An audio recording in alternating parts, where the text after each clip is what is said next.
Leeza, thanks for joining us. Hi, Jan. Same to you. How did this happen, and what kind of information were these hackers able to obtain from the National Treasury and financial departments?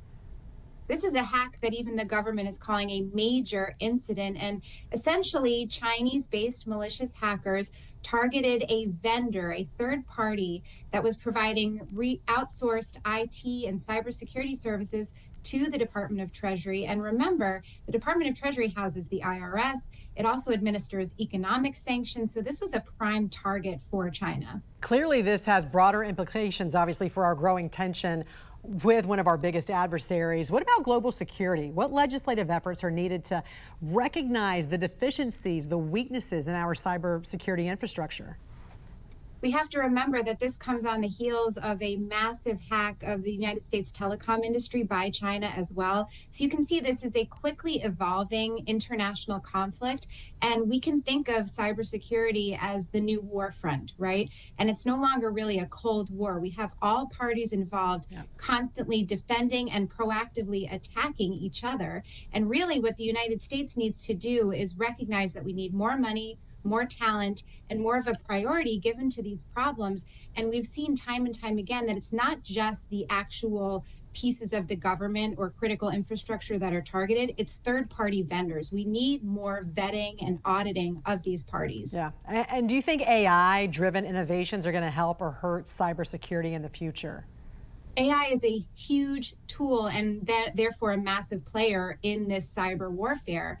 And artificial intelligence can go either way, right? We have all parties using it. We'd be behind if we didn't, but it's quickly evolving. It changes. We don't understand quite a bit of how it functions, how the algorithms work. So it can be used for both good and evil. It's still a tool that can be controlled by humans. But we have to better understand how to use it in a positive way. I want to ask you about Meta because they've been in the headlines a lot lately. We know they are going to be ending this fact-checking program in favor of a community note system, which is kind of similar to what X does right now. Of course, free speech advocates are applauding this. They say it's going to reduce mistakes from these so-called fact-checkers. What's your thoughts on this?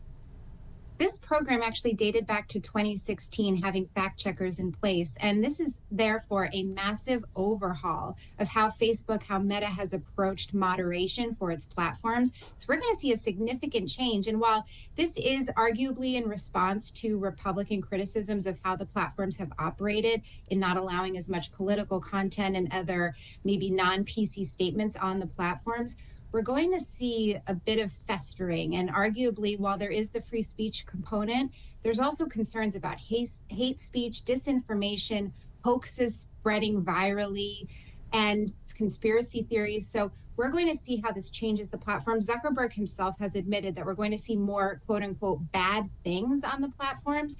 Really, it's turning the responsibility over to the users. Right, but that's where this becomes interesting because bad is subjective. Also, who is the person that's going to be policing this? That's also from a subjective point of view as well. So it'll be interesting to see now that the users will be the ones who will be essentially moderating this, kind of like how it is on X. It's a question I always ask my college students too that I teach.